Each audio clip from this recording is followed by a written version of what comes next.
नमस्कार दोस्तों, मैं हूं आरती और आप सबका स्वागत है मेरे चैनल पे। फ्रेंड्स, मेरी तरफ से छोटों को प्यार, बड़ों को प्रणाम और दोस्तों को हेलो। तो मेरी प्यारी सहेलियों, क्या आपके भी बच्चे अब टीनेजर हो गए हैं, 14-15 साल के हो गए हैं और आप जो शादी से पहले एक टैलेंटेड पर्सन थी, वो अब अपना टैलेंट पूरी तरह से भूल चुकी हैं। आपको भी ऐसा लगने लगा है कि सब कुछ होते हुए भी आपकी जिंदगी में कुछ कमी सी है।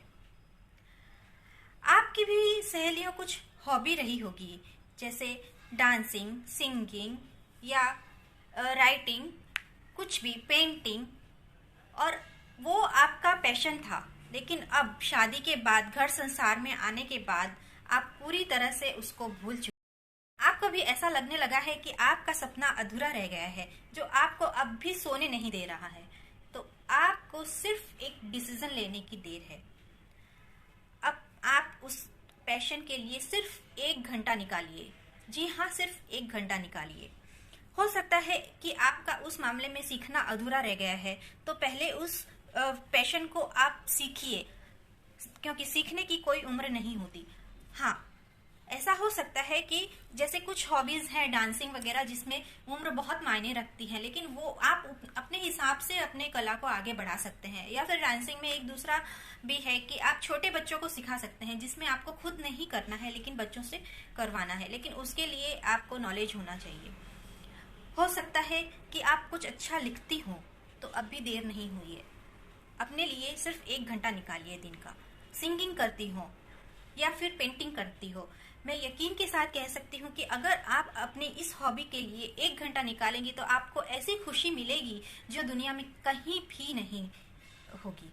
हाँ, ये करना इतना आसान नहीं है, इसके लिए कुछ सेक्रीफाइसेस देने होंगे, और वो सेक्रीफाइसेस होंगे समय की बर्बादी, जिसमें हम बहुत सारे अपने समय बर्बाद कर देते हैं। तो सबसे पहला सेक्रीफाइस है, आपको अपने फेवरेट सीरियल देखने बंद करने होंगे।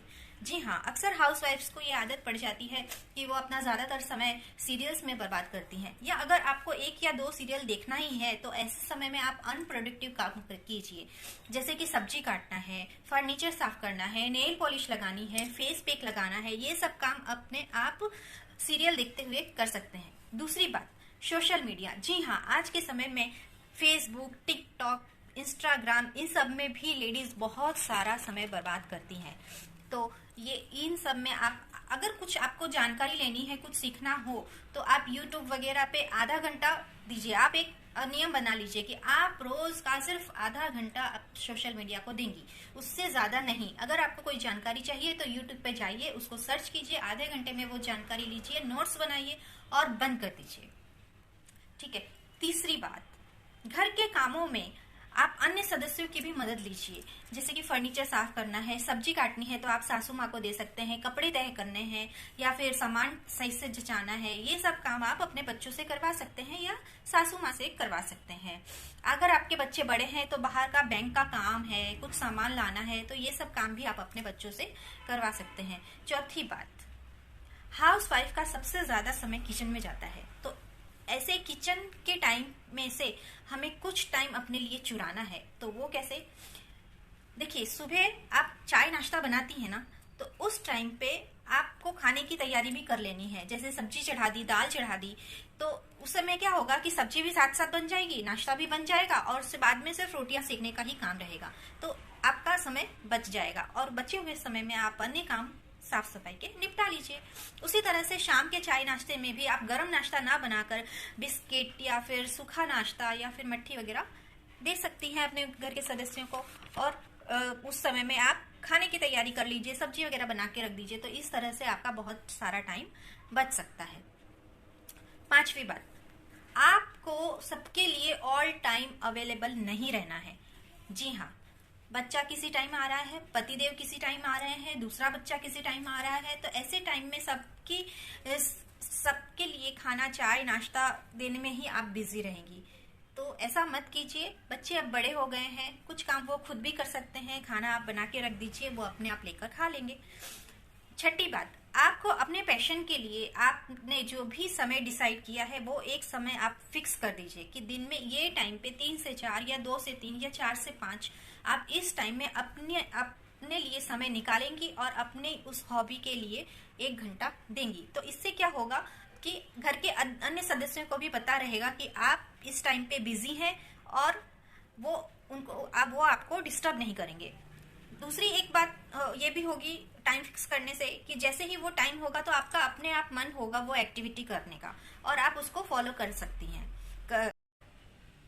आप अपनी हॉबी को 3 महीने तक, हॉबी के इस टाइम को 3 महीने तक फॉलो कीजिए और सीरियसली फॉलो कीजिए, तो रिजल्ट आपको अपने आप दिखेगा और आपको बहुत खुशी मिलेगी, इम्प्रूवमेंट आपको ज़रूर दिखेगा। ठीक है। 8वीं बात कि रोज़ 10 मिनट सुबह हल्की फुल्की एक्सरसाइज जरूर कीजिए। अगर आपने पहले कभी नहीं की है तो भी आप हल्की फुल्की एक्सरसाइज तो जरूर कीजिए। कुछ नहीं तो 10-15 बार सूर्य नमस्कार ही कर लीजिए। सूर्य नमस्कार देखने के लिए आप YouTube पे सर्च कर सकती हैं, तो बहुत ही अच्छा 10-15 बहुत जल्दी होता है और पूरी बॉडी में एनर्जी भर जाएगी सूर्य नमस्कार करने से। अब आप कहेंगी सुबह सुबह तो इतनी भागदौड़ रहती है, कहाँ से टाइम रहेगा?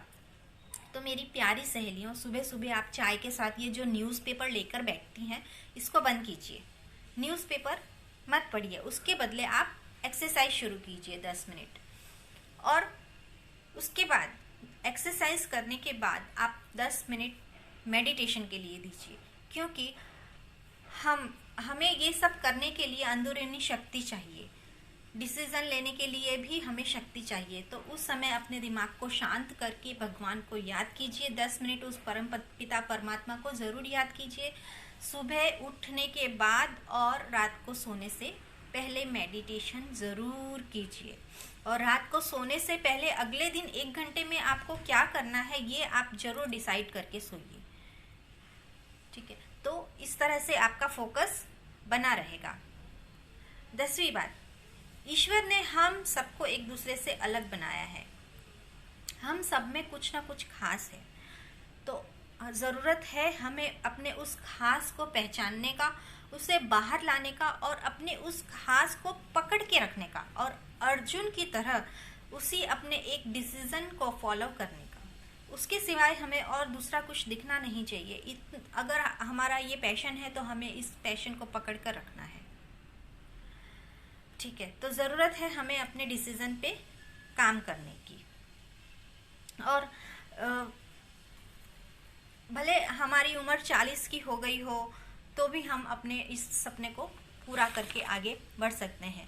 तो इस समय मुझे वो अवतार पिक्चर का वो गाना याद आ रहा है, राजेश खन्ना का। वो सबको मोटिवेट करने के लिए गाते हैं ना, यारो चलो उठो भागो दौड़ो, मरने से पहले जीना न छोड़ो। तो मेरी प्यारी सहेलियों, ऐसा ही आपको करना है। चलिए उठिए, भागिए, दौड़िए, थोड़ी एक्सरसाइज कीजिए और अपने पैशन का पीछा कीजिए। फ्रेंड्स, हमें अपने सपनों पे काम करना होगा। हमें लगता है कि बहुत देर हो गई है, अब कहाँ मेरे सपने पूरे होंगे।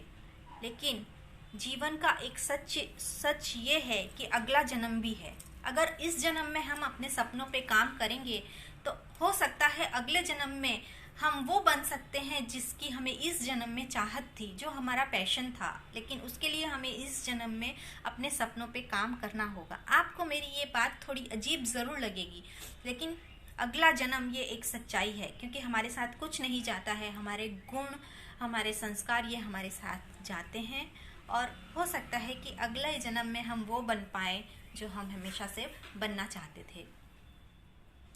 आपको मेरी ये बात थोड़ी अजीब लगेगी, लेकिन आध्यात्मिक दृष्टि से ये बात बिल्कुल सही है। तो मेरी प्यारी सहेलियों, अब आलस नहीं, अपने आप को ढूंढना है। चलिए उठिए, पीछा कीजिए अपने पैशन का, अपने सपनों का और अपने टैलेंट का।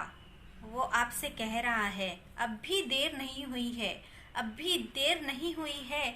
बाहें पसारे इंतज़ार कर रहा हूँ मैं तुम्हारा, बाहें पसारे इंतज़ार कर रहा हूँ मैं तुम्हारा। आ संभाले मुझे, आ संभाले मुझे या मुझ में समा जा। तो सहेलियों, चलिए उठिए और अपने आप को तैयार कीजिए। तो अगर आपको मेरी ये बातें अच्छी लगी हो तो मेरे लाइक कीजिए, मेरे चैनल को सब्सक्राइब कीजिए, और अगर औरों को भी मोटिवेट करना हो तो मेरे ये वीडियो को ज़रूर शेयर कीजिए। Thank you, thanks for watching.